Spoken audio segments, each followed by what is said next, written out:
fa'awahullah. Dia datang menuju kepada Allah, maka Allah menerima dan menyambut dia, memberikan naungan kepada dia. Adapun orang kedua yang duduk di akhir majelis, dia malu.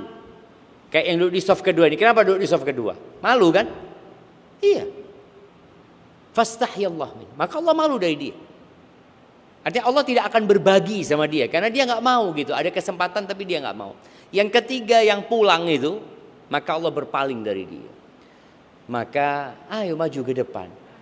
Berdekatanlah antum. Berdekatan. Oke, siap.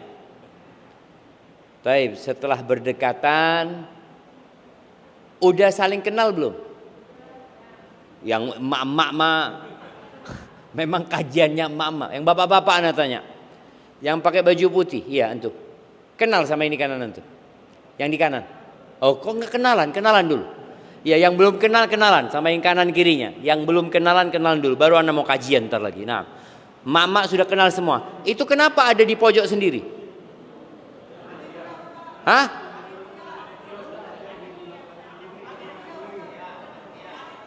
Panitia. Panitia nggak boleh dekat-dekat.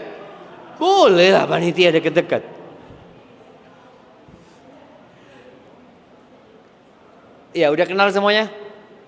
Kenalan itu tanya nama, dari mana, apa profesinya. Sudah. Antum pakai baju merah, kenal sama yang kanan antum. Lo belum lihat kan? Masya Allah. Udah. Dari mana? Oke. Kemudian apa profesinya? Oh belum. Ya kenalan yang bener lah. Biar lengkap kenalannya aja. Boleh jadi di majelis ini ada banyak hikmah. Kita bertemu dengan orang-orang yang mulia. Orang-orang yang punya visi dan misi yang sama. Masya Allah. Bismillah.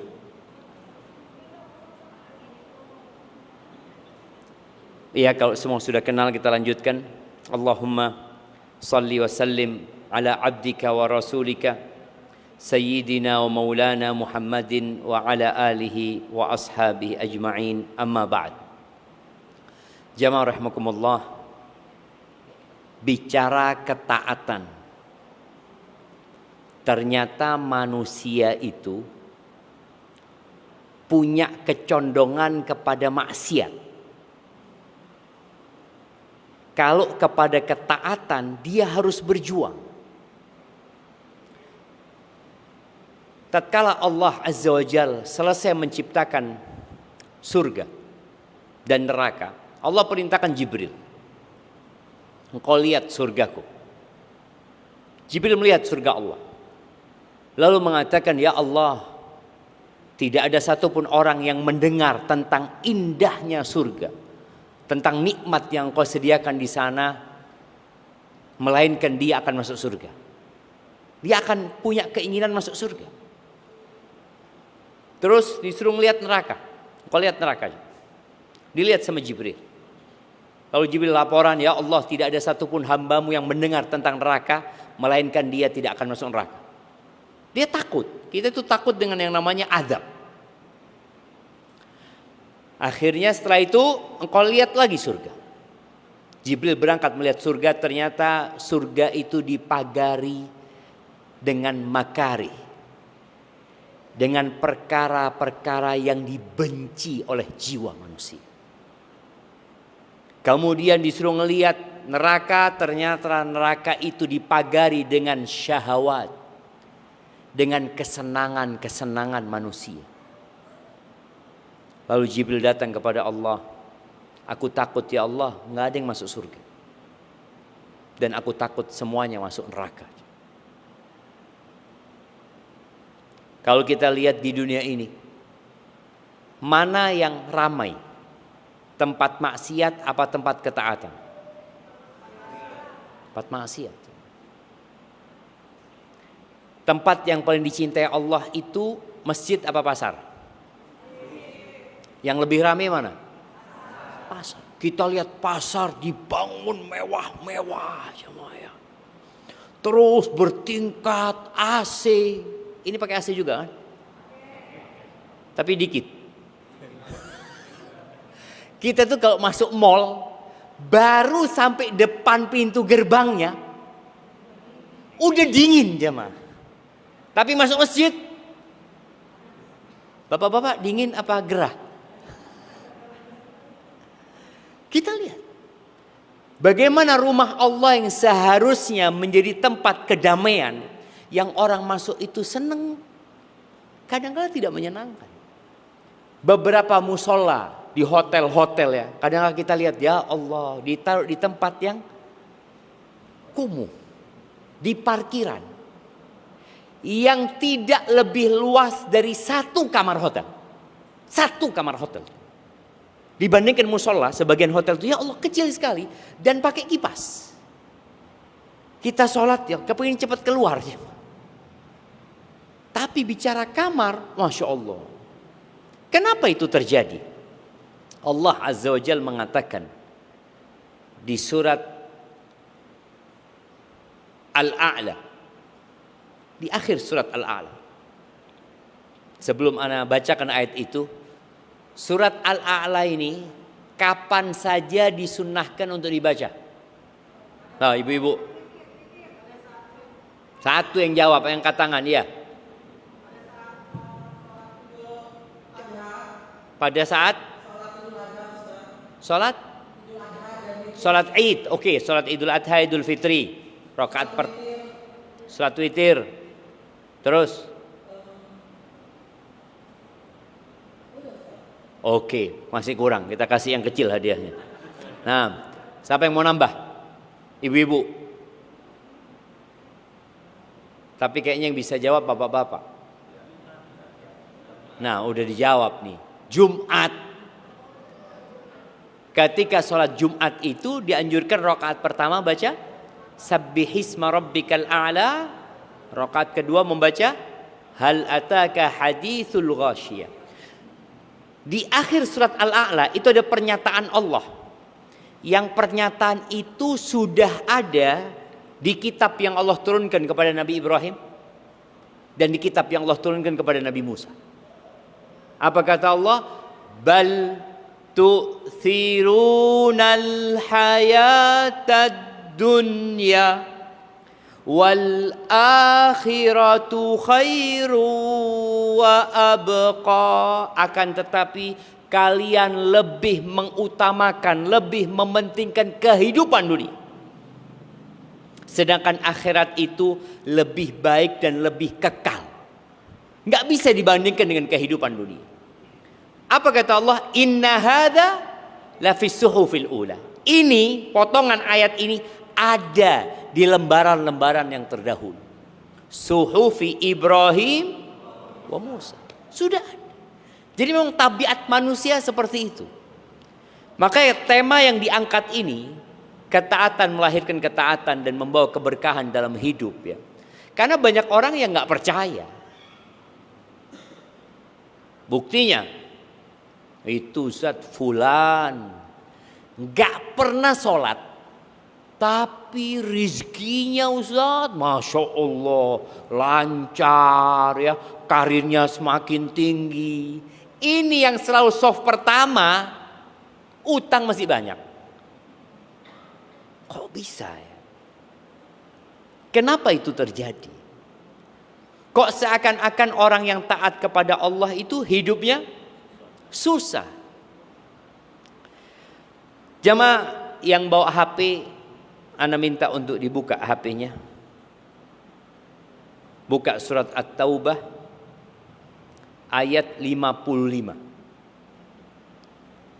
Surat At-Taubah ayat 55. Nah, tafadhal, siapa yang mau baca?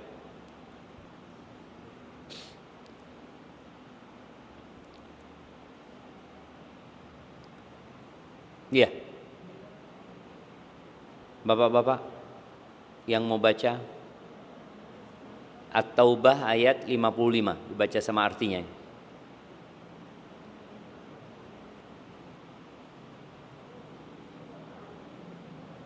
Dapat sudah. Surat At-Taubah ayat 55. Nah, ya Allah, untuk yang mau baca. Fadhal. Kalau nggak ada yang mau baca, bapak-bapak. Oh, ada yang mau baca tuh. Kasih mic-nya.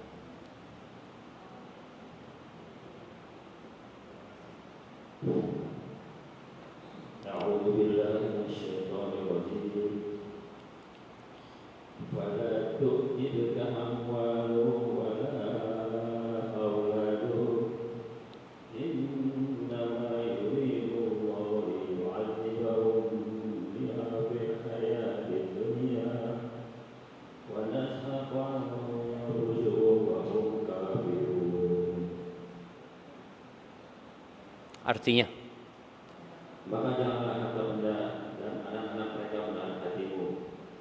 Sesungguhnya Allah menghendaki dengan memberi harta benda dan anak-anak itu untuk menyiksa mereka dalam kehidupan dunia dan kelak akan melayang nyawa mereka sedang mereka dalam keadaan kafir.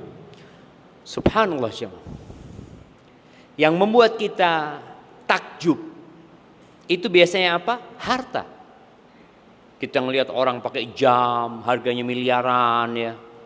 Ada gaun-gaun yang harganya sampai ratusan miliar ya.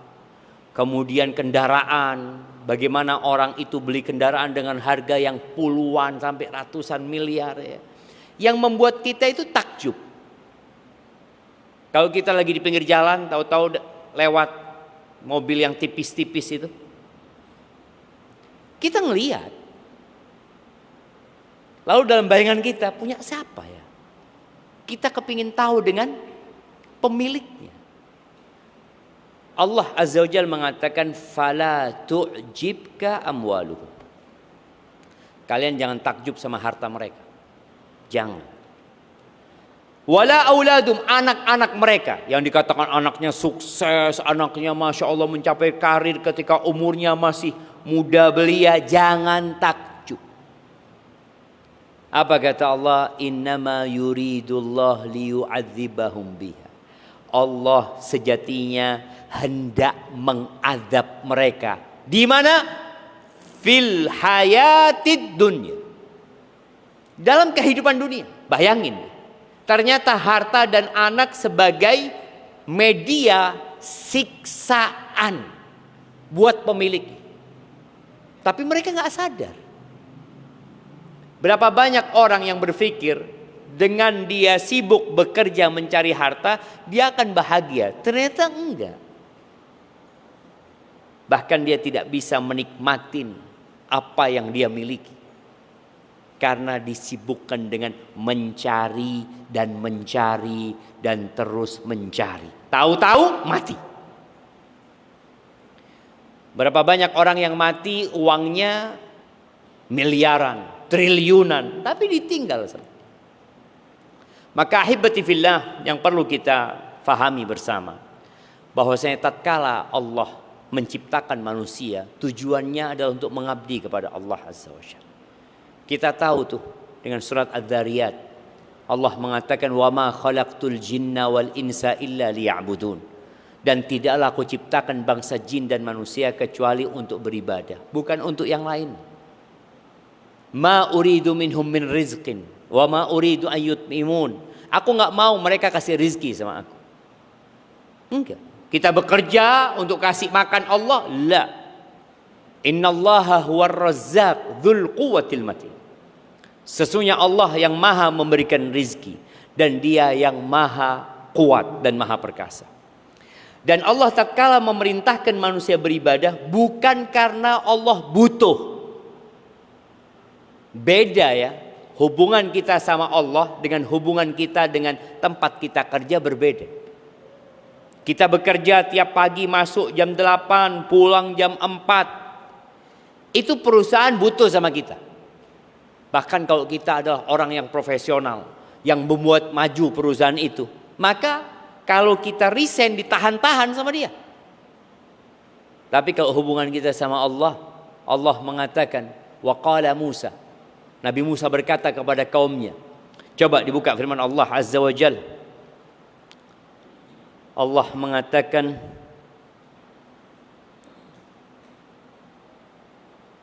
di surat Ibrahim ayat 8.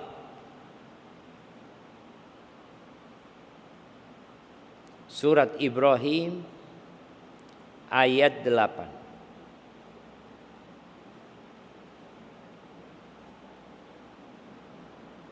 Silahkan dibaca.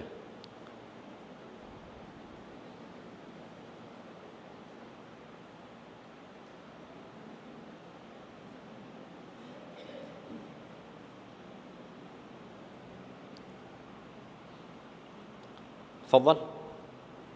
Siapa yang pegang mic? Nah, bismillah. Ayat 8 ya. Surat Ibrahim ayat 8.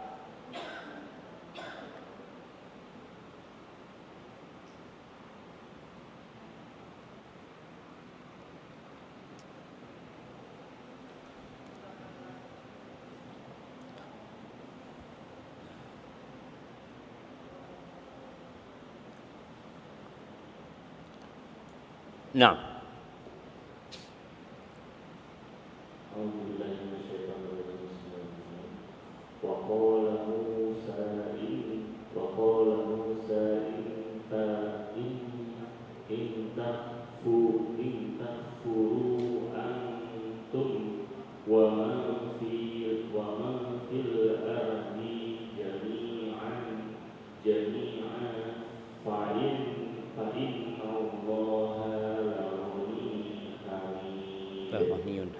artinya dan Musa berkata, jika kamu dan orang yang ada di bumi semuanya mengingkari nikmat Allah, maka sesungguhnya Allah Maha Kaya dan Maha Terpuji.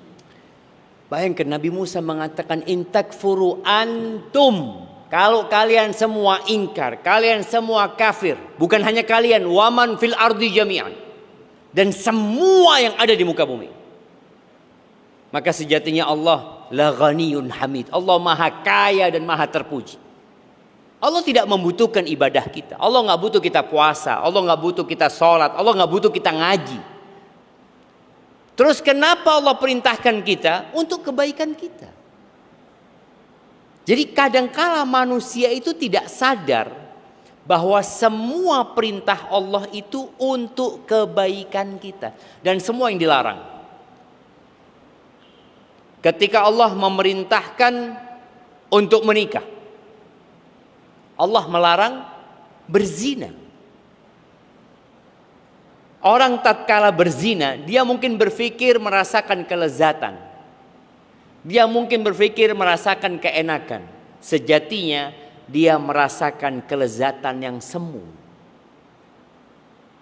Ketika dia menikah, ia ruwet. Ngurusin istri, ngurusin mertua, ngurusin anak. Tapi disitulah ketaatan akan berbuah ketaatan. Jamaah rahimakumullah. Al-Imam Ibnul Qayyim rahimahullahu ta'ala, beliau menyusun sebuah kitab yang judulnya Ad-Da'u wad-Dawa. Dan kitab itu sudah diterjemahkan, yang artinya penyakit dan obatnya. Kalau dokter itu berpikir bagaimana mengobatin fisik dan mental manusia mungkin. Tapi kalau ini kita berbincang tentang penyakit hati. Di antara yang beliau sebutkan, beliau mengatakan annal ma'asi tazra'u amthalaha. Kemaksiatan itu akan melahirkan kemaksiatan. Ada seorang yang datang ke Al-Hasan Al-Basri. Dia mengatakan, ya Imam, kenapa sama aku ya? Aku itu mau sholat malam, tapi tidak pernah bisa. Padahal air wudhunya sudah aku siapkan. Kalau mungkin sebagian kita sudah pasang alarm jam 2. Dulu orang alarmnya apa? Apa alarmnya orang dulu? Alarm orang dulu apa? Ayam. Ayam. Ayam itu ketika berkokok dia melihat malaikat. Maka kita disuruh berdoa. Memohon kepada Allah karena doanya mustajab. Ini orang mengatakan aku sudah siapkan air wudhunya. Ayam juga ada berkokok. Tapi selalu bangunnya waktu adzan. Kenapa fulan kok bisa? Kenapa Alan kok bisa? Kok aku nggak bisa? Apa bedanya gitu? Kalau keinginan, sama-sama punya keinginan. Tapi kenapa aku nggak bisa sholat? Kata Hasan al-Basri, qayyadatka dhunubuka. Engkau dirantai dengan dosa-dosamu. Jadi dosa itu membuat orang akhirnya sulit untuk melakukan ketaatan. Ibnu Qayyim di sini menyebutkan ya, dosa itu kemaksiatan melahirkan kemaksiatan, dan bagaimana seorang hamba akhirnya kesulitan untuk meninggalkan dosa. Padahal di hati kecilnya aku ingin bertobat gitu loh. Aku ingin berhenti berbuat dosa, tapi udah sulit. Kemudian disebutkan di antara ungkapan para salafus saleh, termasuk hukuman dari dosa adalah keburukan sesudahnya. Dan sebagaimana pahala dari ketaatan adalah kebaikan sesudahnya. Hal jazaul ihsan illal ihsan. Tidaklah balasan kebaikan kecuali kebaikan. Lalu beliau mengatakan, fal abdu idza amila hasanah, seorang hamba ketika dia melakukan ketaatan, maka ada ketaatan lain yang manggil-manggil dia, ayo kerjakan aku gitu. Contoh nih, orang nggak pernah ke masjid, dia kepingin sholat duhur di masjid, berangkatlah dia ke masjid. Apa kira-kira ketaatan yang akan dilahirkan oleh sholat zuhur di masjid? Pertama, dia masuk masjid, dia lihat orang sholat tahiyatul masjid. Padahal niatnya dia cuma sholat zuhur. Orang pada sholat, akhirnya dia sholat. Kemudian dia duduk, nunggu qomat. Lihat sebelahnya angkat tangan doa. Kira-kira apa yang akan dia lakukan? Oh, doa juga lah, dia berdoa. Atau lihat sebelahnya baca Quran. Dilihat waktu qomat tinggal 10 menit lagi. Ngapain anak di sini kata dia? Baca Quran juga dia. Setelah dia sholat duhur, orang-orang mau pulang, nggak langsung pulang. Mereka berzikir. Dia lihat yang sebelahnya baca subhanallah, subhanallah. Akhirnya dia subhanallah, subhanallah. Padahal nggak pernah dalam hidupnya dia berzikir setelah sholat. Kemudian dia lihat orang-orang pada sholat ba'diyah. Dia mau pulang, tapi lihat di belakangnya ketutup. Ada orang sholat. Lalu apa yang dia lakukan? Sholat juga dia. Itu ketaatan melahirkan ketaatan. Kemudian kalau dia melakukan ketaatan yang kedua, ada ketaatan yang selanjutnya yang akan memanggil dia. Jujur. Ini sebuah ketaatan. Nabi alaihi salatu wasallam mengatakan, alaikum bisidqi. Fa inna sidqa yahdi ilal birri. Wa innal birra yahdi ilal jannah. Kalian harus jujur, kata Nabi SAW. Karena kejujuran itu mengantarkan kepada kebaikan. Walaupun kadang-kala orang jujur di penjara. Orang jujur dihukum. Tapi ternyata kejujurannya akan mengantarkan kepada kebaikan. Dan kebaikan mengantarkan ke surga. Wa ma yazalur rajulu yasduqu wa yataharras sidqa. Ada orang itu yang dia jujur, kemudian dia berusaha untuk jujur. Jadi ketaatan ini membutuhkan energi. Beda sama kemaksiatan.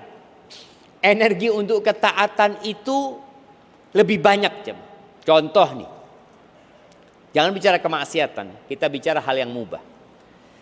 Kenapa banyak orang dia mampu main bola? Jangan main bola, sekarang main apa di sini? Padel. Padel itu berapa menit? 15? 2 jam. 1 jam 2 jam. Bisa nggak dia setelah main padel itu sholat malamnya setengahnya padel? Berat sama. Maka tadi kenapa? Sama-sama mengeluarkan energi. Berdiri, sholat, keluar energi. Tapi kenapa aku kok mampu ya? Yang main bola, apalagi main bola ya, ngos-ngosan, lari sana, lari sini. Ketika sholat taraweh, biasalah. Kita udah mau masuk Ramadan jemaah ya.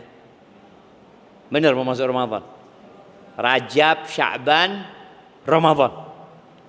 Kita lihat bagaimana orang-orang itu mampu main bola berjam-jam. Tapi ketika sholat taraweh cari yang paling cepat imamnya. Gak mampu. Maka di sini ketika seorang itu jujur mengantarkan kepada kebaikan, kebaikan mengantarkan kepada surga, dan orang itu harus berusaha, ada effort yang dikeluarkan sampai akhirnya dia menikmati. Jadi proses lelah itu ya harus dijalani, tapi pada akhirnya dia dicap sama Allah siddiq, orang yang jujur. Atau yuktab indallah siddiqan, orang yang jujur. Tapi ada orang yang bohong, sekali dia bohong. Apakah kebohongannya akan berhenti? Tidak. Kata Nabi SAW, iyyakum wal kadhibah. Kalian hindari yang namanya dusta. Karena dusta itu mengantarkan kepada dosa. Dan dosa itu mengantarkan kepada neraka. Wa ma yazalur rajulu yakdzib. Ada orang yang hidupnya selalu berdosa. Dan biasanya yang berdusta dalam dunia kita ini siapa? Pedagang. Pedagang.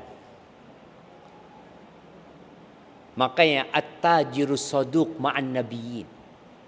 Pedagang yang jujur itu kedudukannya sama dengan para nabi nanti ya. Karena sulitnya dia untuk jujur.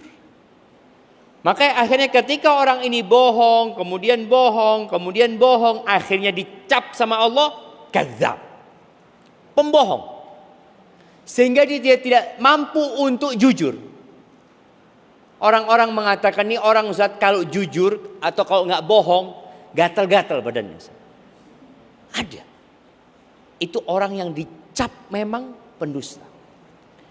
Maka hibati fillah, Al-Imam Ibnul Qayyim melanjutkan ya, berkaitan dengan ketaatan, melahirkan ketaatan lalu membuat hidupnya orang itu berkah. Kalau orang ini taat, sulit bagi dia meninggalkan ketaatan. Jadi umpamanya dia biasa sholat malam, kemudian ketiduran. Bagaimana perasaan dia ketika bangun? Ya Allah, nggak sholat aku ya Allah, nggak sholat aku ya Allah, minta maaf ya. Padahal nggak dosa, kan itu sholat sunnah.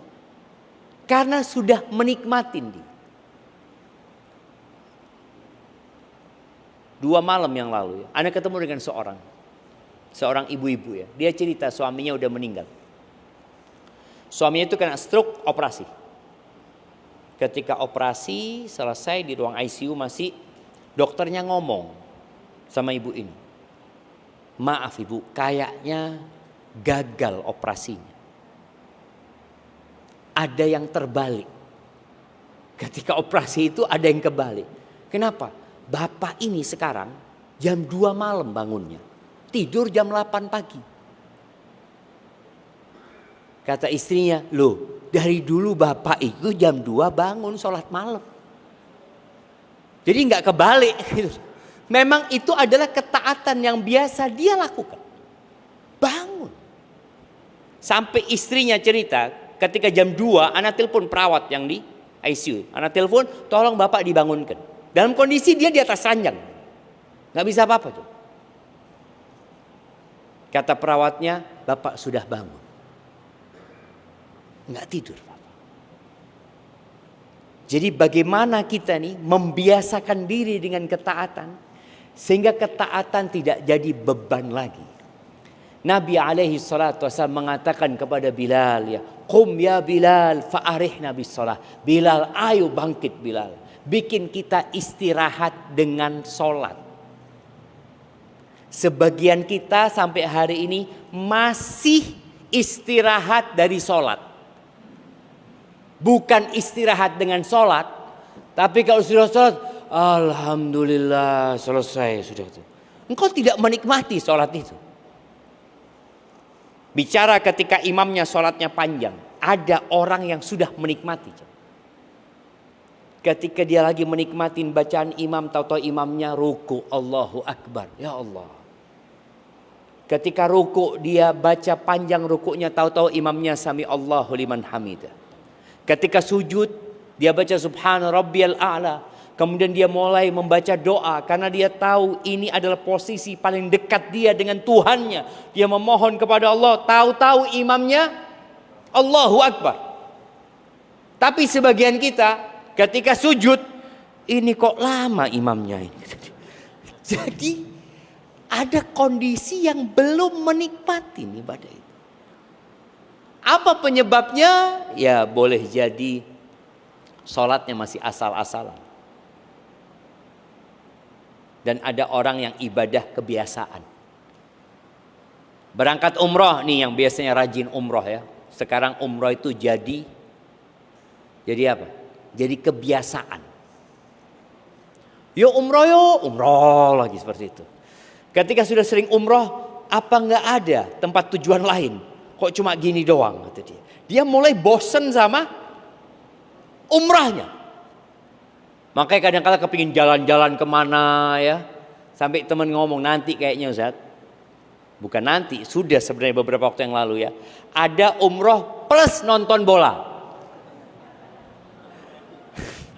Iya, sudah kan? Sudah, nanti ada umroh plus main pedal mungkin di sana. Boleh jadi. Karena umrohnya sudah jadi kebiasaan. Nilai-nilai ibadah itu mulai. Kalau dulu awal datang umroh ya, lihat Ka'bah, nangis, ya Allah, ya Allah. Sekarang lihat Ka'bah, apa yang pertama dikeluarkan? Handphone. Sudah sampai di depan Ka'bah. Ya mau laporan sama siapa? Maka hibiti fillah. Bicara ibadah tadi. Tatkala seorang melakukan ketaatan, kemudian dia mulai mengkaji, apakah ketaatan yang aku lakukan sudah sesuai dengan ketentuan. Syarat diterimanya ketaatan itu apa? 2. Nah, ibu-ibu sebutkan. Apa? Masya Allah, nggak tahu yang jawab yang mana. Yang jelas 1 hadiahnya. Nah, ikhlas dan sesuai dengan aturan. Ikhlas dan sesuai dengan aturan. Kalau orang sholat duhur ikhlas, tapi 5 rakaat, diterima enggak? Ibu-ibu umpamanya sholat duhur rakaat keempat dia lupa. Tahu-tahu dia berdiri. Setelah berdiri dia ingat, ya Allah ini yang kelima. Ya bismillah nambah 1 enggak apa-apa. Kira-kira diterima? Enggak diterima. Kalau dia ingat dia harus langsung duduk. Ini berbeda kalau dari tasyahud berdiri kemudian ingat. Sebelum dia berdiri kalau ingat suruh balik. Tapi kalau sudah berdiri nggak boleh balik dia. Kalau dia sudah tegak berdiri maka dia harus lanjut. Nanti ditutup dengan sujud sahwi. Tapi kembali kepada seorang yang ketika beribadah ternyata ketaatan dia belum memenuhi 2 syarat ini. Maka kalau nggak ada ikhlas dalam ibadah kita, bapak-bapak ibu-ibu nggak usah capek-capek, nggak bakal diterima. Sampai ada yang mengatakan idza lam tukhlis la tat'ab. Kalau engkau nggak ikhlas jangan capek. Allah Azza wa Jalla mengatakan di surat Al-Ghashiyah, hal ataka hadithul ghashiyah. Apakah sudah datang kepadamu berita tentang kiamat yang menakutkan itu? Wujuhu yawma idzin khasyi'ah, wajah orang pada waktu itu semuanya tunduk penuh dengan kehinaan. Apa kata Allah? Amilatun nasibah, dia beramal, dia capek, tasla naron hamiyah, masuk ke neraka, nggak ada gunanya. Ketika orang melakukan ketaatan tapi dia tidak ikhlas, nggak ada gunanya. Walaupun sesuai dengan sunnah, tapi kalau nggak ikhlas, nggak diterima. Makanya Allah ketika bicara tentang fawailul lil musallin, celaka orang-orang yang sholat. Bayangkan, orang sholat celaka. Alladzina hum an salatihim sahun. Mereka sholat tapi lalai dari sholatnya. Pokoknya sholat. Berapa banyak masyarakat kadangkala kalau diperbaiki sholatnya, udah tidak usah urusin. Yang penting sholat. Orang sholat masuk neraka. Fawailul lil musallin. Sholat dia. Dia nggak minum khamr. Dia nggak judi. Dia sholat. Tapi fawail. Kecelakaan dan neraka buat dia. Alladzina hum yura'un. Sholat tapi ria. Dan penyakitnya orang-orang yang taat itu adalah ujub. Iya. Ibu-ibu ini lebih suka ngaji daripada suaminya. Betul bapak-bapak? Ya, belum tentu juga Ustaz. Ada mungkin yang istrinya nggak suka ngaji. Tapi kebanyakan ibu itu Masya Allah taat. Kalau kita lihat ya, kajian hari Senin, Selasa, Rebo, Kemis, Jumat, Sabtu, Ahad ngomong sama saya, Mas mau kajian lagi. Insya Allah, iya, supaya masuk surga. Bagus. Tapi ketika engkau ujub, engkau merasa lebih dari orang lain, ditambahi adanya kesombongan. Jadi kalau ujub itu bedanya sama sombong, ujub itu sama dirinya aja, bangga sama dirinya. Dia tidak merendahkan orang lain. Kalau plus merendahkan orang lain jadinya sombong gitu kan. Yang termasuk menghancurkan seseorang yang ahli ketaatan adalah ujub. Pernah seorang ayah pesan sama anak, nak, katanya, ya bunayya, la tazdari ahadan. Engkau jangan pernah meremehkan orang yang engkau lihat. Boleh jadi sebagian yang kau lihat itu masuk surga lebih dulu daripada engkau. Yang kita remehkan. Boleh jadi. Kembali kepada ketaatan. Kalau kita sudah bisa ikhlas, tidak ada ujub dan riak di sana, kemudian amalan kita sesuai dengan sunnah Nabi alaihi salatu wassalam, ikut aturan, maka hidupmu akan berkah walaupun tidak punya apa-apa. Itu janji Allah Azza wa Jalla. Coba kita lihat firman Allah Azza wa Jalla di surat An-Nahl ayat 97. Di surat An-Nahl ayat 97.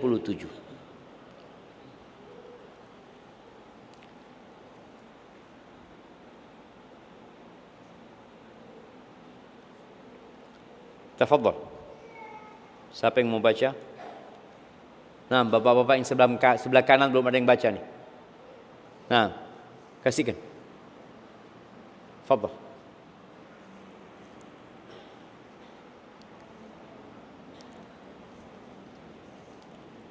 An-Nahl ayat 97.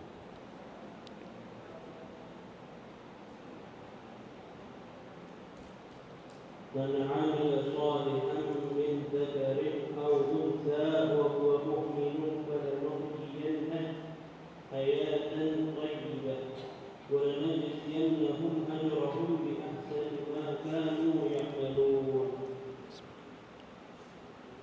Siapa yang mengerjakan kebajikan baik laki-laki maupun perempuan, sedangkan dia seorang mukmin, sungguh kami pasti akan berikan kepadanya kehidupan yang baik dan akan kami beri balasan dengan pahala yang lebih baik daripada apa yang telah mereka kerjakan.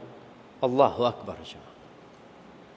Syaratnya kehidupan yang baik itu ternyata pertama Allah mengatakan man amila salihan. Barang siapa yang beramal soleh, melakukan ketaatan. Min dzakarin au untha.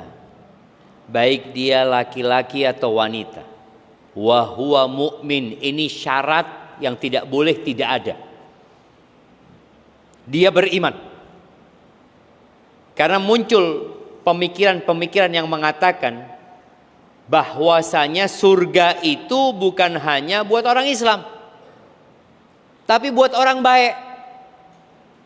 Siapa saja yang baik, yang suka membantu orang lain, menolong orang lain, tidak melakukan kejahatan, ya dia akan masuk surga. Yang perlu ditanyakan, surga ini punya siapa? Kalau surga itu punya kita, kita bebas menentukan siapa yang boleh masuk, siapa yang nggak boleh masuk. Tapi surga itu milik Allah. Dan Allah sudah membuat syarat yang tidak mungkin berubah. Iman. Innahu may yusyrik billah, barang siapa yang melakukan kesyirikan, menyekutukan Allah Azza wa Jalla, faqad harramallahu alaihil jannah. Maka Allah telah mengharamkan surga buat. Haram masuk surga. Di mana tempatnya dia? Wa ma'wahu jahannam. Neraka tempatnya dia. Itu ketentuan Allah kalau bicara surganya Allah. Di sini Allah jelaskan berkaitan dengan orang yang akan mendapatkan kehidupan yang baik dan menyenangkan. Syaratnya apa? Iman. Falanuhyiyannahu hayatan thayyibah. Kami akan berikan penghidupan yang baik buat dia. Baik di mana? Baik ketika di bumi. Baik ketika di alam kuburnya, baik ketika dibangkitkan pada hari kiamat, dan baik menuju surga Allah Azza wa Jalla. Al-Imam Ahmad bin Hanbal dalam kitabnya Az-Zuhd, dia meriwayatkan ucapan Wahab ibn Munabbih, salah seorang tabi'in. Dia termasuk pendetanya Yahudi dahulu, terus dia masuk Islam. Wahab mengatakan, Inna Rabb tabaraka wa ta'ala qala fi ba'di ma yaqulu li Bani Israel. Beliau menyebutkan sesungguhnya ada firman Allah kepada Bani Israel. Jadi ini cerita Israiliyat yang kita diperbolehkan untuk menukilnya.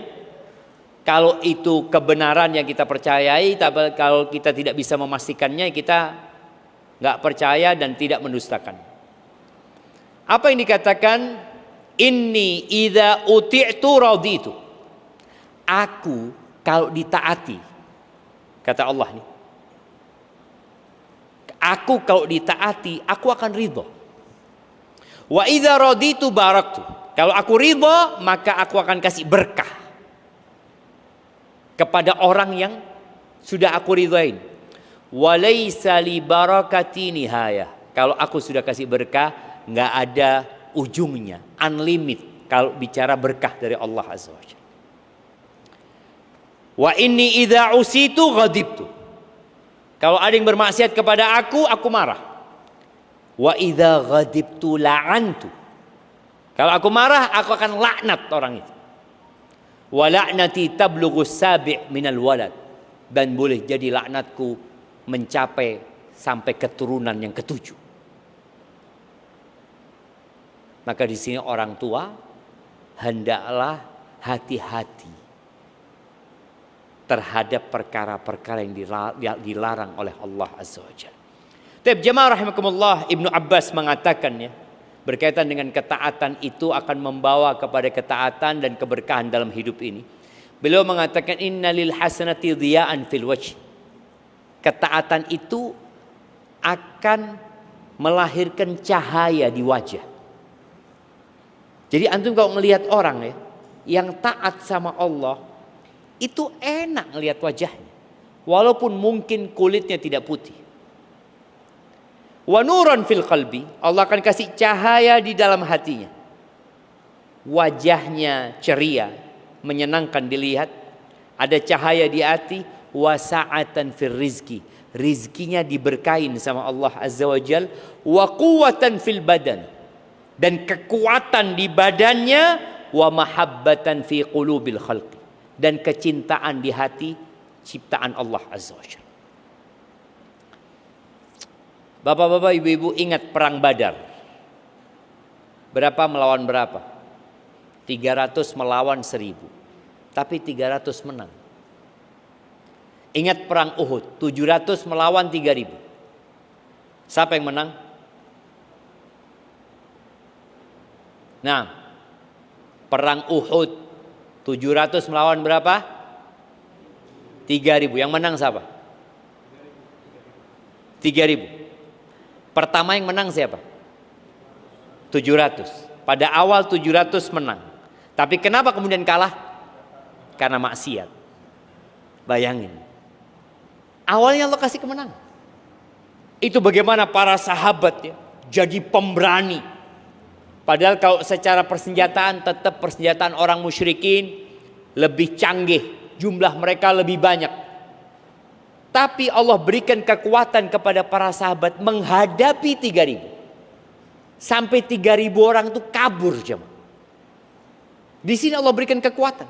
Tapi tatkala sebagian sahabat berbuat dosa, maksiat sama Nabi SAW, langsung lemah mereka. Dan yang menyebabkan mereka berbuat dosa apa? Ibu-ibu, apa yang menyebabkan sahabat berbuat dosa pada waktu perang Uhud? Iya, harta, cinta dunia.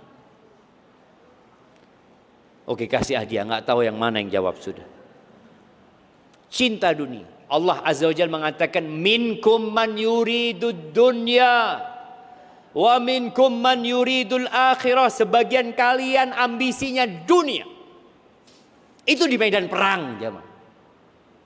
Yang resiko mereka mati, ternyata ada yang ambisinya dunia. Kira-kira di masjid kita ada nggak yang ambisinya dunia? Lihat wajah temannya. Apa kelihatan yang ambisi dunia? Wa minkum man yuridul akhirah. Sebagian kalian ambisinya akhirat. Tapi gara-gara ada yang ambisinya dunia, akhirnya Allah berikan kekalahan kepada umat Islam. Yang terakhir, bagaimana dengan dosa yang kita lakukan? Dikatakan bahwasanya dosa, kata Ibnu Abbas ini, akan berdampak hitam di wajah seseorang. Makanya ibu-ibu itu nggak usah sibuk dengan skincare. Sibuklah dengan ketaatan. Artinya kalau seorang perempuan suka berzikir ya, kadang-kala kita ngelihat ya, ada ibu-ibu umurnya 90 tahun. Tapi rajin baca Quran, kalau ngelihat itu seneng hati ini jamaah. Seneng. Padahal sudah tua renta. Tapi ada yang masih muda, yang skincare-nya mungkin 2 senti. Yang dia untuk menutupi wajahnya. Tapi karena dia pelaku dosa, orang ngelihatnya gak seneng. Karena dosa itu membuat wajah jadi gelap. Walaupun putih. Kemudian wa dzulmatan fil qalb. Orang kalau suka berbuat dosa, hatinya jadi gelap. Dia akan sulit merasakan kedamaian dan kebahagiaan. Wa wahnan fil badan. Dibikin lemah tubuhnya. Syekh Abdul Razak pernah melihat orang sholat malam di Masjid Nabawi. Itu kakinya satu, orang Indonesia. Kakinya satu. Bacaannya panjang-panjang sholat malam. Dia berdiri dan kuat. Anak-anak muda yang 2 kakinya nggak mampu seperti itu. Kenapa kok bisa? Dampak dari dosa. Puasa Senin Kemis. Kadang-kadang kita ngelihat ya, ada orang tua masih puasa Senin Kemis. Kita yang muda-muda nggak mampu puasa Senin Kemis. Kadang-kadang penyebabnya adalah dosa. Wa naqsan fir rizki, rizkinya jadi berkurang. Walaupun banyak, tapi tadi berkahnya akan hilang. Wa bughdatan fi qulubil khalqi, dan dikasih kebencian. Orang jadi nggak suka sama orang itu. Baik. Sebelum kita masuk ke sesi tanya jawab, ana ingin semuanya menoleh ke kawannya. Kanan kiri. Dilihat kawannya. Mana yang ahli ketaatan dan mana yang ahli dosa. Lu jamaah kelihatan nih. Kadang-kadang kita ngelihat ada satu orang datang masuk gitu ya. Aduh, tukang tipu ini. Tukang tipu. Ngelihat wajahnya udah kelihatan nih ahli maksiat. Iya, memang terlihat. Tapi kadang-kadang kita ngelihat orang, ya Allah senengnya ngelihat orang. Ana masih ingat di Madinah itu dulu ana kalau ngelihat satu ustadz ya. Ya insya Allah banyak ustadz ya. Itu kalau ngelihat senang sekali. Suatu malam ana keluar dari Masjid Nabawi sama istri ana. Lewat ada 5 pemuda. Dia mengatakan Assalamualaikum Ustaz. Waalaikumsalam. Sudah di antara lautan manusia. Istri ana ngomong, siapa bang mereka bang? Mahasiswa kata dia. Masya Allah bang. Bercahaya wajah mereka bang. Padahal biasa-biasa aja. Tapi karena orang-orang yang taat sama Allah, Allah kasih cahaya di wajahnya. Dan yang biasanya keluar cahaya malam hari siapa? Mak-mak kadang-kala. Di atas sanjangnya, suami bangun malam hari lihat Allah bercahaya istriku. Makanya. Nah, ternyata pegang HP dia. Allahu Akbar. Barakallahu fiik, itu yang dapat Anda sampaikan. Kurang lebihnya mohon maaf, mungkin kita masuk ke sesi tanya jawab. Tafadhol. Ada pertanyaan yang sudah masuk Ustaz. Yang pertama, Assalamualaikum Ustaz. Saya alhamdulillah mengerjakan sholat sunnah rawatib, tapi yang sering kali dirasa suka agak lupa rakaat di qobliyah dan ba'diyah zuhur. Lalu bagaimana kalau saya agak sering lupa dan akhirnya sujud sahwi? Itu pertanyaan pertama. Iya. Yang perlu ditanyakan kenapa lupa? Kalau karena ngantuk tidur. Nggak harus ba'diyah itu setelah sholat langsung. Selama di waktu zuhur bisa dilaksanakan. Ngantuk, udah istirahat. Nanti mulai jam 2, setengah 3 sebelum asar ya. Sebelum masuk waktu asar boleh dia ba'diyah. Kalau memang kondisinya mengantuk. Tapi kalau kondisinya ghaflah, lalai, maka hendaklah sebab-sebabnya dihilangkan. Usahakan sholat itu sebelum sholat jangan WA orang. Kalau chatting dulu sholat akhirnya mikir, oh balas dia, kira-kira apa balasan dia? Itu, maka usahakan ditunda. Kalau sesuatu yang tidak penting ditunda. Kalau dikatakan tadi akhirnya anak sujud sahwi, ya harus sujud sahwi. Harus sujud sahwi. Dan memang di zaman sekarang ini jamaah banyak hal-hal yang melalaikan manusia. Ada kejadian di Riyadh sana kalau nggak salah. Sholat duhur. Imamnya ini baca keras ya. Alhamdulillahi Rabbil Alamin. Sampai waladhdallin. Semua makmumnya amin. Terus sampai 4 rakaat. Bayangkan semasjid tidak ada yang ingat. Dia mikir ini sholat isya atau sholat apa. Ya karena tadi banyak hal-hal yang melalaikan dalam kehidupan ini. Maka tolong ketika mau sholat hal itu dihilangkan. Sehingga kita benar-benar fokus untuk sholat. Dan di antara yang membuat kita fokus sholat itu usahakan ketika sujud itu bacaannya ditambah. Ditambah dengan apa? Dengan doa. Karena kalau sudah kita tambah, kita mikir. Kalau subhana rabbiyal a'la, nggak perlu mikir. Kita masih bisa mikir yang lain ya. Subhana rabbiyal a'la kita mikirkan sandal bisa. Tapi kalau kita mau baca doa, mau minta sama Allah, kita harus ingat-ingat, ana mau minta apa sama Allah. Gitu. Seperti itu. Hada wallahu a'lam bissawab. Ini pertanyaan berikutnya masih dari penanya yang sama Ustaz.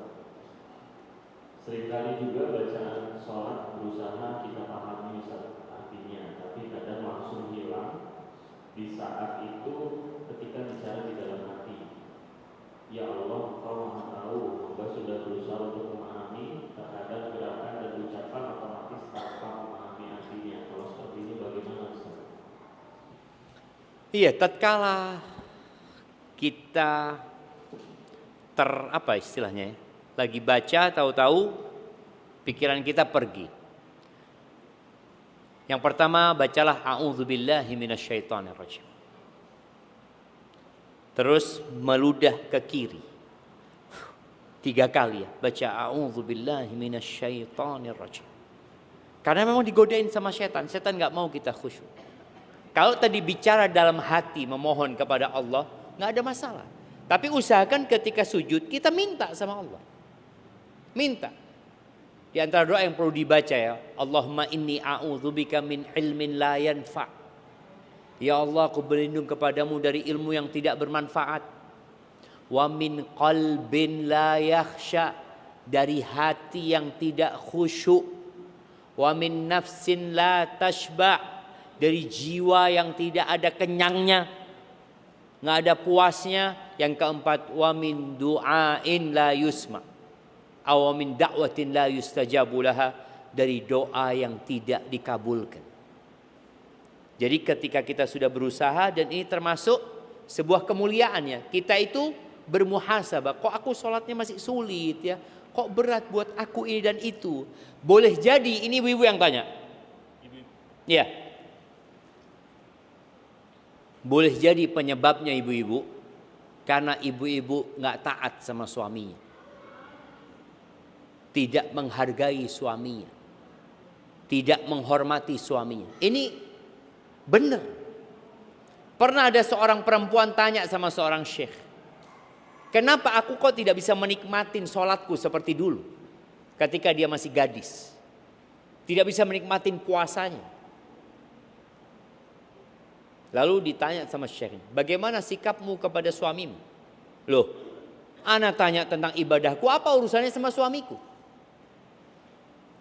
Syekh ini mengatakan, Rasulullah sallallahu alaihi wasallam bersabda, "Wala tajidul mar'atu halawatal ibadah."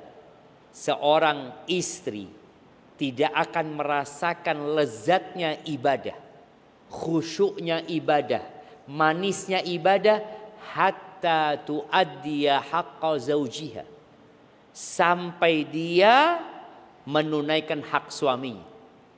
Jadi kalau ada perempuan-perempuan yang belum merasakan ketaatan, melahirkan ketaatan, boleh jadi ada masalah dia sama suami.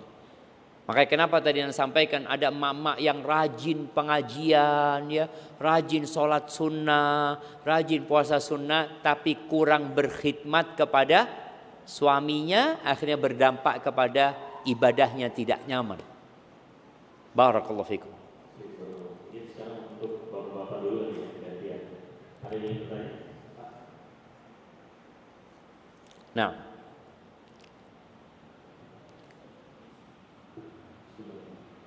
Assalamualaikum Ustaz. Waalaikumsalam warahmatullahi wabarakatuh. Bagaimana kiat-kiat kita sebagai orang tua mengajarkan ketaatan terhadap anak-anak tanpa mereka itu merasa terpaksa? Bagaimana mengajarkan ketaatan kepada anak kita tanpa mereka merasa terpaksa. Jadi anak-anak ini tidak tahu dengan maslahat dia. Anak-anak kita itu kadangkala makan dipaksa. Pernah tahu ya bagaimana enggak ada mau makan, dia maunya main. Akhirnya sama ibunya didudukkan, ya dipaksa. Ada kondisi anak-anak kita ini ketika disapih, apa yang dilakukan sama ibu-ibu? Dipaksa enggak? Dipaksa tuh anak disapih. Sampai dikasih pahit-pahit ya, supaya dia nggak mau sama susu ibunya ya. Dipaksa. Jadi anak-anak itu kadang-kala kondisinya memang harus dipaksa. Jadi kalau bicara tanpa merasa dipaksa, ada kondisi memang dipaksa. Mandi aja anak kita kadang-kala, ayo mandi, main sana main sini, akhirnya baru mau mandi. Tapi bagaimana kita akhirnya menumbuhkan kesadaran. Jadi boleh jadi awalnya memang terpaksa, tapi bagaimana nanti jadi kesadaran. Pembiasaan. Jadi Allah bisa karena biasa. Jadi perlu adanya pembiasaan. Dan orang tua ketika nyuruh anaknya sholat, jadi ada anak umur 7 tahun sudah harus disuruh sholat. Mungkin dia belum paham. Dia juga sholat karena disuruh sama orang tuanya. Bukan karena aku sebagai hamba Allah. Dia belum lah. Dia masih kecil. Dan para orang tua kalau nyuruh anaknya sholat, tolong ditunggui. Ini proses apa? Proses pembiasaan. Jadi kalau untuk nak sholat nak, ya berangkat dia ke kamarnya sholat. Boleh jadi nggak sholat dia. Berapa banyak anak ini masuk kamar tahu-tahu sudah selesai. Loh, nak sudah. Berapa rakaat zuhur? 4, 1 menit 4 rakaat gitu loh. Kalau orang tua tidak melakukan pengawasan terhadap sholat anaknya, maka dia belum membiasakan. Jadi perlu ditunggu anak itu. Anak pernah jadi anak-anak dan anak merasakan ketika ibu anak nggak nungguin anak itu sholat ya pokoknya ya dulu masih belum ngerti gitu ya. Anak ingat ketika sholat itu anak masuk ke kamar, kita belum kenal sholat di masjid waktu itu. Masuk kamar, sejadah anak buka, sarung anak gini kan. Terus taruh, main sudah. Ibu anak tahu anak sholat, oh sarungnya sudah berantakan. Oh berarti dia sholat gitu kan. Subhanallah. Suatu hari ibu anak masuk kamar, ibu anak ngelihat dari lubang pintu. Ingat dulu pintu dulu itu kuncinya ada lubangnya. Kunci sekarang kan nggak bisa buat ada lubangnya. Anak gini taruh jalan, ibu anak ngomong Syafiq. Ternyata dilihat sama ibu anak. Akhirnya sholatnya jadi benar mulai saat itu. Walaupun ibu anak nggak ngawasin, anak takut diawasin, diintip di sana. Akhirnya sholatnya jadi benar. Maka di sini orang tua tolong ketika anaknya sholat itu sejak umur 7 tahun tadi disuruh sholat didampingi. Ayo baca Al-Fatihah. Karena dia nggak mau baca Al-Fatihah. Allahu Akbar, Allahu Akbar. Al-Fatihah, yo baca surat. Jadi pendampingan ini dalam rangka pembiasaan. Selama berapa tahun? 3 tahun. Jangan orang tua, anak sudah 1 tahun, 3 tahun waktunya. Kalau 3 tahun dia tetap nggak mau sholat, baru pecut ya, dipukul anak itu. Jadi dalam Islam itu sebenarnya pendidikan dengan memukul itu kalau terpaksa. Kalau proses mendidik dengan kelembutan tidak bermanfaat baru boleh pakai seperti itu.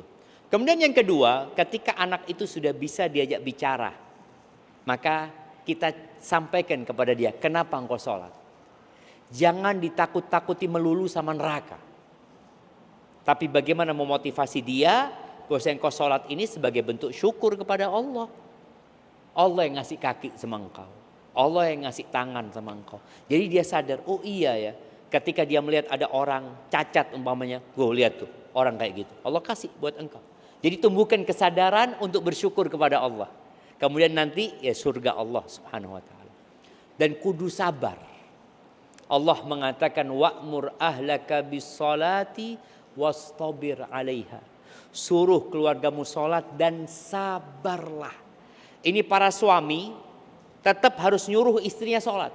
Oh enggak, istrinya sudah gede Ustaz. Kadang-kala perempuan itu telat sholat. Dikarenakan kesibukan di rumah. Yang nyapu, yang masak, yang ini itu. Seharusnya ketika sudah masuk waktu sholat dan dia bisa selesaikan yang lainnya atau bisa ditinggal, maka hendaklah dia sholat terlebih dahulu. Gitu kira-kira. Sambil didoakan ya. Didoakan dan dikasih contoh yang baik sama orang tua. Barakallahu fikum.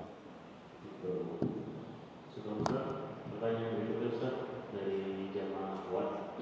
Barakallahu fikum Ustaz, jazakallahu atas ilmunya. Semoga Ustaz keluarga serta Bapak Ibu yang sudah membuat kajian ini selalu dalam keadaan sehat dan senantiasa dalam lindungan Allah Subhanahu wa taala. Ustaz izin bertanya, bagaimana kalau orang muslim mendapatkan hidayah dan masuk Islam, namun apakah orang tersebut akan dihapus seluruh dosa-dosanya dan diberikan kembali amal baiknya yang pernah ia lakukan? Lalu Ustadz seorang non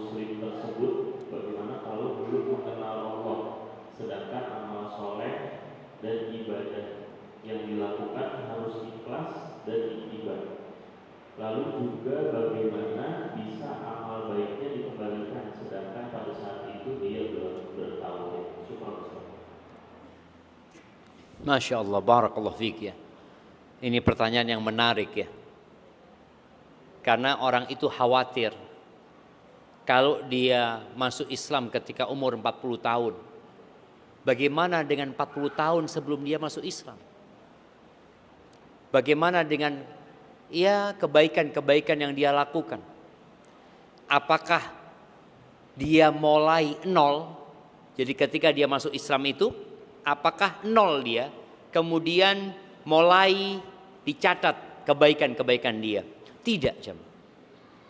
Coba antum buka firman Allah di surat Al-Furqan. Surat Al-Furqan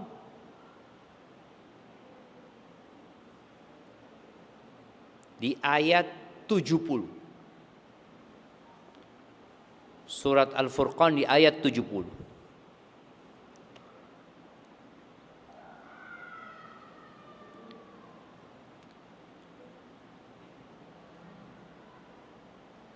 Kalau bisa dibacanya dari ayat 68. 68, 69, 70. Silahkan, siapa yang mau baca? Yang muda-muda ini suruh baca. Nah. Iya, bismillah. Kasihkan mic-nya.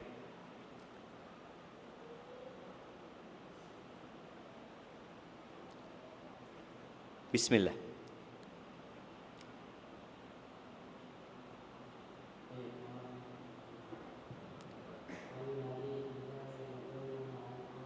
Mic-nya didekatkan biar suaranya lebih jelas.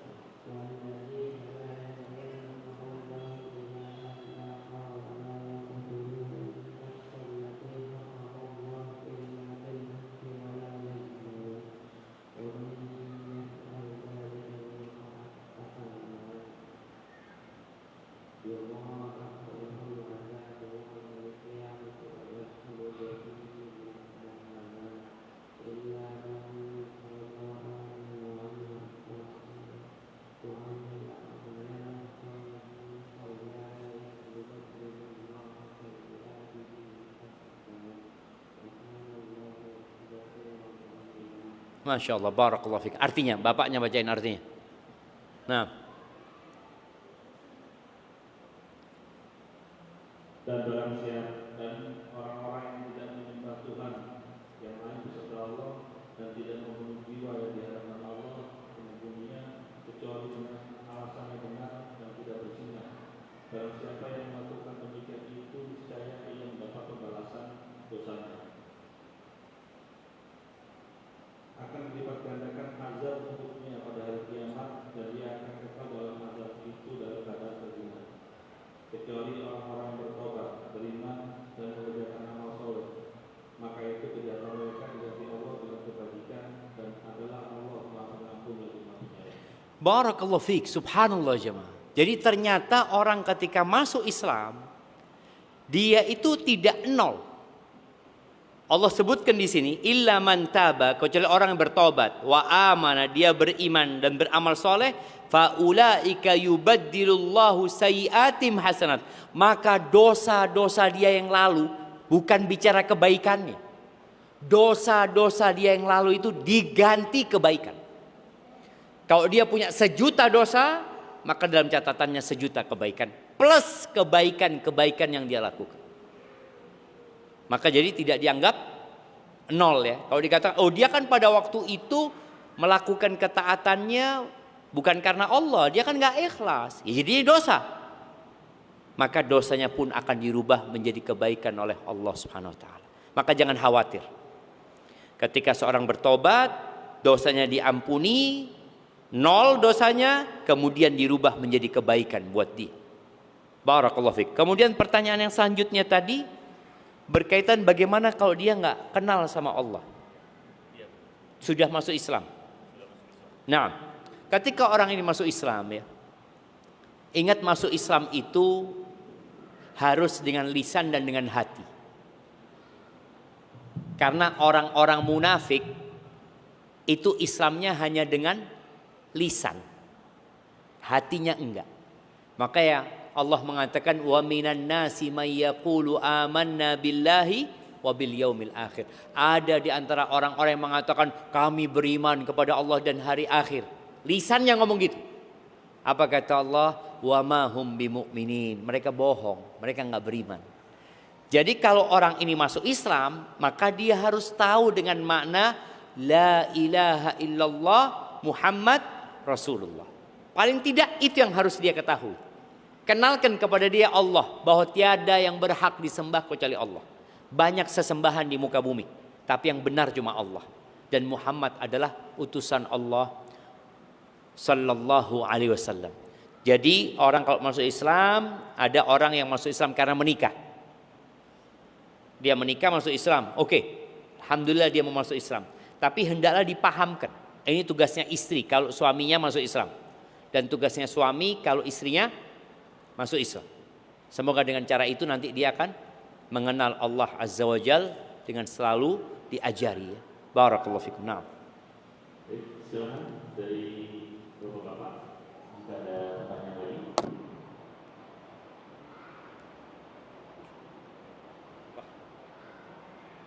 Assalamualaikum warahmatullahi wabarakatuh. Waalaikumsalam warahmatullahi wabarakatuh. Siap.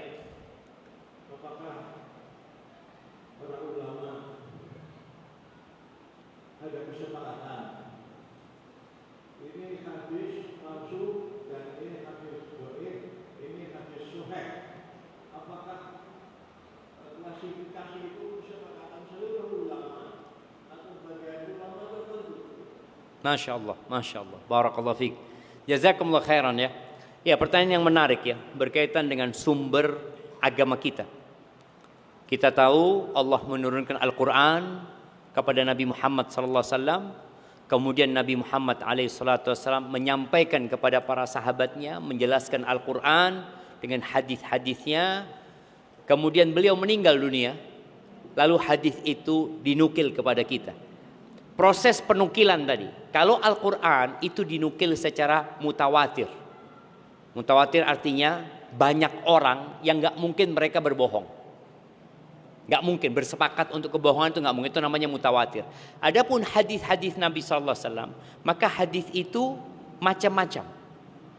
Ada hadis yang dinukil kepada kita secara mutawatir seperti Al-Quran tadi.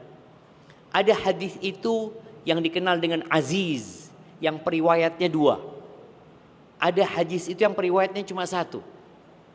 Ketika hadis itu sampai kepada generasi selanjutnya, ternyata di generasi itu ada orang-orang yang menukil tapi hafalannya nggak kuat, sehingga boleh jadi hadis yang dinukil itu terpotong karena hafalan orang ini tidak bagus.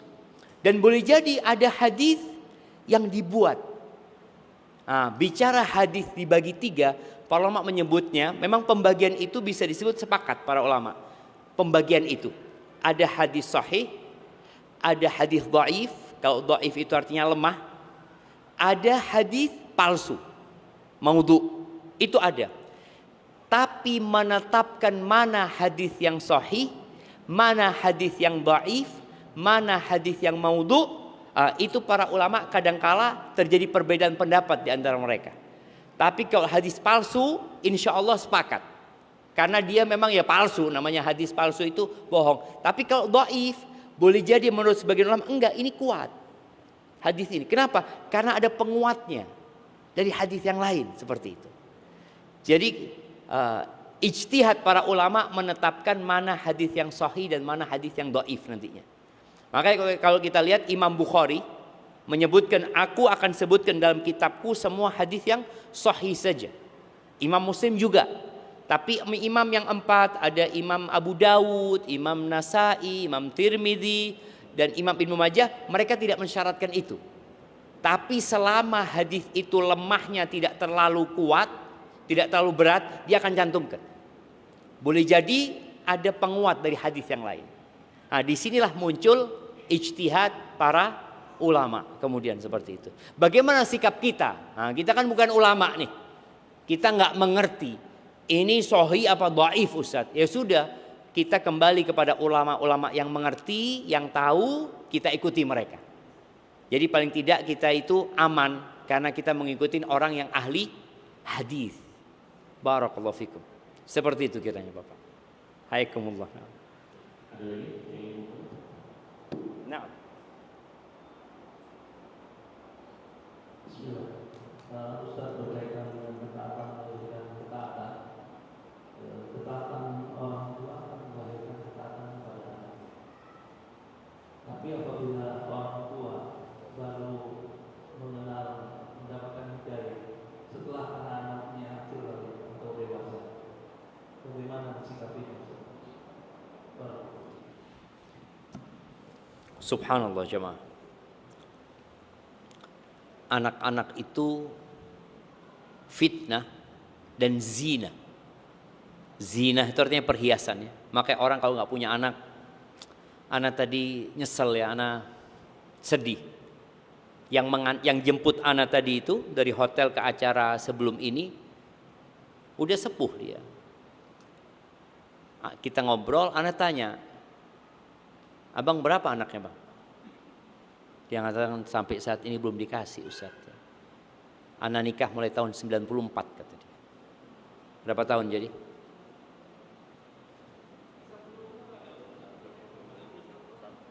Hah? 31 tahun ya. 31 tahun yang punya anak. Itulah anak itu tadi perhiasan. Jadi orang kepingin punya anak ya. Tapi ternyata anak itu juga fitnah buat orang tuanya. Ujian buat orang tuanya. Dan disebutkan di ayat lain Allah mengatakan inna min azwajikum wa auladikum aduwwan lakum. Sesungguhnya ada sebagian pasangan kalian dan anak-anak kalian yang merupakan musuh buat kalian. Musuh buat orang tuanya. Fahdharuhum, hati-hati menghadapi mereka. Maka kalau tadi orang tua mendapatkan hidayah. Mungkin orang tua dulu nggak sholat. Orang tua dulu nggak puasa. Orang tua dulu banyak maksiat. Sehingga anak-anak itu tumbuh besar seperti orang tuanya. Nggak sholat, nggak puasa, maksiat. Dalam perjalanan orang tuanya dapat hidayah. Bagaimana dengan anak-anaknya? Maka tugas orang tua yang pertama bertobat. Dia minta maaf sama Allah, minta ampun. Kemudian setelah dia bertobat, dia memperbanyak amal soleh. Kemudian yang ketiga, dia minta maaf sama anak-anak. Jadi orang tua ini perlu minta maaf sama anak-anak. Abah minta maaf, Abah dulu gak mengajarkan engkau sholat. Karena Abah juga gak sholat. Ibu juga mengatakan kepada nak, ibu minta maaf nak. Ibu tidak mengajarkan engkau nilai-nilai agama. Bahkan dicari sekolah yang gak ada sholat mungkin di sana. Maka orang tua perlu minta maaf sama anaknya. Kemudian setelah itu sampaikan kepada anaknya, nak bapak punya kewajiban, ibu punya kewajiban. Kewajiban ibu hanya menyampaikan. Itu tugasnya. Nabi Nuh tidak bisa merubah anaknya. Padahal Nabi Nuh berdakwah selama 950 tahun. Tapi cintanya orang tua sama anak. Ketika Nabi Nuh di atas kapalnya, anaknya itu sedang mendaki gunung. Dipanggil sama bapaknya. Ya bunayyarkam ma'ana. Wahai anakku, ayo naik sama kami, kata dia. Engkau jangan bergabung sama orang-orang kafir. Apa kata putranya Nabi Nuh? Bapaknya sampai detik terakhir masih mau menyelamatkan anak. Sang anak mengatakan, sa'awi ila jabalin ya'simuni minal ma'. Aku akan mendaki ke gunung yang bakal menyelamatkan aku dari air. Maka di sini tugas orang tua hendaklah terus mendidik anaknya, terus mengajak anaknya sampai kapan? Sampai mati anak. Anak sudah selesai enggak? Nabi Nuh sampai di titik terakhir tetap berusaha menyelamatkan anaknya sambil didoakan anaknya. Semoga dengan itu ya orang tua sudah selesai tanggung jawabnya. Tapi yang jelas semua akan dihisap ya. Ada orang yang merasa tidak bersalah masuk pengadilan ternyata jadi tersangka. Padahal menurut dia enggak, anak enggak salah anak.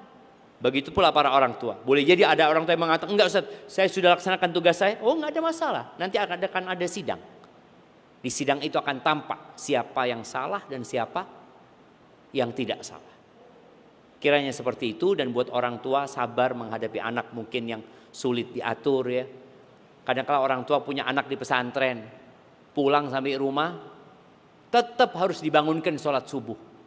Dia mengatakan, ya Allah Ustaz, ini anak di pesantren Ustaz, tetap kita bangunkan. Emangnya di pesantren bangun sendiri dia? Di pesantren dia dibangunin juga gitu loh. Jangan orang tua ini kepingin anaknya pulang pesantren langsung jadi. Ya enggak, tetap harus dididik dan diperingatkan. Barakallahu fikum. Apa? Sebagai penutup satu pertanyaan terakhir. Bismillah Ustaz, semoga Allah selalu berada, semoga Allah selalu dalam lindungan Allah Subhanahu wa taala. Ustaz, bagaimana ketika kita memiliki anak yang bipolar dan sudah dibawa ke rumah sakit untuk terapi, lalu juga sudah diruqyah dan diusahakan semaksimal mungkin sampai setiap hari saya ruqyah di obat-obatnya. Saya sedih karena kadang dia sholat, kadang tidak. Saya hanya ibu rumah tangga tanpa suami karena ayah anak-anak sudah wafat. Mohon nasihatnya Ustaz. Jazakallah. Barakallahu fiik. Jamaah rahimakumullah, yang akan menjadikan orang itu tenang hidupnya dan bahagia ketika dia ingat bahwa semua duka akan berakhir. Ketika dia tahu bahwa semua penyakit akan hilang. Ketika dia lihat bahwa rumah yang dia tempatin akan hancur dan rata sama tanah. Jadi mengingat kematian itu menyebabkan orang akan lebih sabar. Ketika orang ini kaya raya, dia ingat mati, dunia jadi sempit buat dia. Ketika orang ini susah hidupnya, punya banyak masalah, punya musibah, dia ingat dengan kematian, luas hidupnya. Karena dia akan berkata, semua akan berakhir. Dan seorang ibu tadi yang dikasih anak berkebutuhan khusus. Kemudian suaminya meninggal dunia. Ketahuilah, derajat di surga itu sesuai dengan amal dan perjuangan seorang hamba. Walikullin darajatun mimma amil. Boleh jadi Allah sudah tetapkan buat seorang hamba derajat yang tinggi di surga. Kata Nabi alaihi salatu wassalam, "Idza sabaqat lil 'abdi manzilatun 'indallah." Kalau sudah Allah tetapkan buat seorang hamba kedudukan di surga, la yablughuha bi amalih, yang amalnya enggak cukup untuk sampai ke sana. Ibtalahu, Allah akan kasih bala di fisiknya, di keluarganya, di hartanya. Kemudian orang ini Allah kasih kesabaran, lalu Allah sampaikan ke derajat itu. Maka buat ibu tadi yang memiliki anak seperti itu, ya teruslah berbaik sangka sama Allah. Jangan pernah kemudian engkau berburuk sangka sama Allah. Kenapa ya Allah, kok engkau berikan ujian itu kepada aku? Kenapa fulan kok hidupnya senang? Kenapa fulan kok anak-anaknya sempurna? Kenapa anakku yang bermasalah? Ini sudah bentuk tidak qanaah dan tidak ridha dengan takdir Allah Subhanahu wa taala. Tatkala perasaan itu datang, maka ingat Allah itu lebih sayang sama kita daripada kedua orang tua kita. Yang kedua, lebih banyak yang susah daripada kita. Saudara-saudara kita yang ada di Sumatera kemarin, rumahnya hilang, anaknya terkubur, bapaknya hilang, nggak ketemu. Dia nggak tahu mau hidup di mana, sebatang kara. Dan tentunya dalam semua musibah itu ada hikmah. Maka tolong bersabar ya ketika meruqyah anaknya. Jadi ruqyah itu bukan cuma obat-obatan ya, anaknya juga diruqyah, dibacain Al-Fatihah. Itu semua terhitung pahala. Maka jangan berkecil hati. Hadza wallahu a'lam bishawab. Itu mungkin yang dapat Anda sampaikan. Oke. Nah, satu lagi.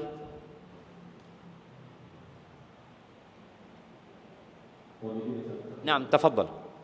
Kami punya orang tua,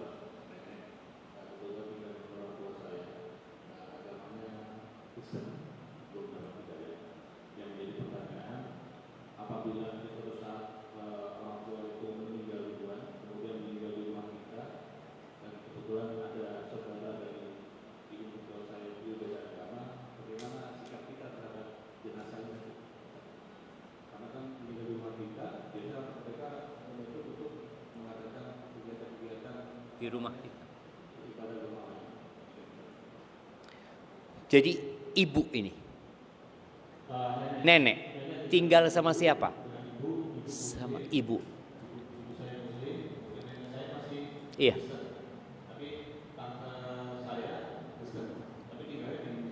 Iya. Nah. Ya, semoga Allah kasih hidayah ya. Antum berbicara yang terburuk ya. Harapannya semoga dia dapat hidayah. Dan memang ya, kalau ada orang tua yang non muslim itu, anak yang muslim ini sering-sering ketemu sama orang tuanya. Karena ada kejadian di zamannya Al-Auza'i. Ada satu orang dari Tastur atau Tustur, salah satu kota yang paling hebat di masa Persia sana. Dia datang ke Libanon, dia belajar sama gurunya. Dilihat sama gurunya, ini orang asing baru pertama datang. Ditanya, dari mana kau? Dari Tustur, kata dia. Orang tuamu muslim? Enggak, bapakku majusi, kata dia. Akhirnya kata gurunya, engkau pulanglah, kata dia. Siapa tahu bapakmu dapat hidayah lewat engkau. Akhirnya pulang, yang datang dari Tustur ratusan kilometer, akhirnya pulang karena dikasih tahu sama gurunya, suruh dampingin bapaknya. Sampai kampungnya bapaknya sakit. Akhirnya dia dirawat bapaknya, terus ya didoakan macam-macam. Bapaknya akhirnya tanya, nah agamamu apa sih? Aku muslim ayah, kata dia. Apa sih itu Islam, kata dia. Kok jadi baik banget gitu. Dia lihat anak ini jadi berbakti sekali sama bapak. Dia ceritakan tentang Islam, akhirnya masuk Islam bapaknya. Beberapa hari kemudian meninggal dunia. Jadi harapan kita tetap bagaimana nenek tadi bisa masuk Islam. Kalau kemudian ada orang kafir yang meninggal di rumah kita, yang beda agama, pernah terjadi di masanya Ali bin Abi Thalib, di masanya Nabi Muhammad SAW. Abu Thalib meninggal. Ali ngomong, ya Rasulullah, pamanmu sudah meninggal. Apa yang harus aku lakukan? Ali muslim, bapaknya kafir. Kata Nabi SAW, qum fawarihi, sudah, engkau persiapkan jenazahnya, engkau kuburkan. Tugas kita tadi, menghormati itu jenazah dengan menguburkannya. Kalau nanti kemudian mereka mau buat acara di rumah kita, ya kita minta maaf, bikin acaranya jangan di rumah kita. Kan ada kadang-kala rumah duka atau apa ini itu, kita sampaikan kalau di rumah kita jangan. Tapi kalau mau ngurus jenazahnya untuk dimakamkan, silahkan. Tapi untuk acara-acara itu kita minta maaf. Mungkin seperti itu yang bisa dilakukan ya, semaksimal mungkin. Dan semoga yang belum dapat hidayah segera mendapatkan hidayah. Dan semoga yang sudah dapat hidayah istiqamah sampai meninggal dunia. Barakallahu fiik. Anda kembalikan ke MC. Jazakumullah khair. Baik, Jazakumullah Ustaz atas ilmunya. Bagaimana Bapak Ibu? Masya Allah ya ilmunya ya. Oke, mudah-mudahan dari apa yang sudah beliau sampaikan bisa membawa kita kepada ketaatan dan melahirkan ketaatan serta keberkahan hidup bagi kita semua. Saya lagi kami ucapkan kepada panitia, khususnya kepada keluarga Ludwig Paulus, kepada panitia dan pihak-pihak yang turut memudahkan berjalannya majelis ilmu pada pagi hari ini. Insya Allah bisa membawa keberkahan bagi kita dan menjadikan ladang pahala untuk kita semua. Kami tutup dengan doa kafaratul majelis. Subhanallah wa bihamdika, asyhadu an la ilaha illa anta, astaghfiruka wa atubu ilaik. Wassalamualaikum warahmatullahi wabarakatuh. Waalaikumsalam warahmatullahi wabarakatuh. Ana mau ke toilet dulu. Iyalah. Masya Allah.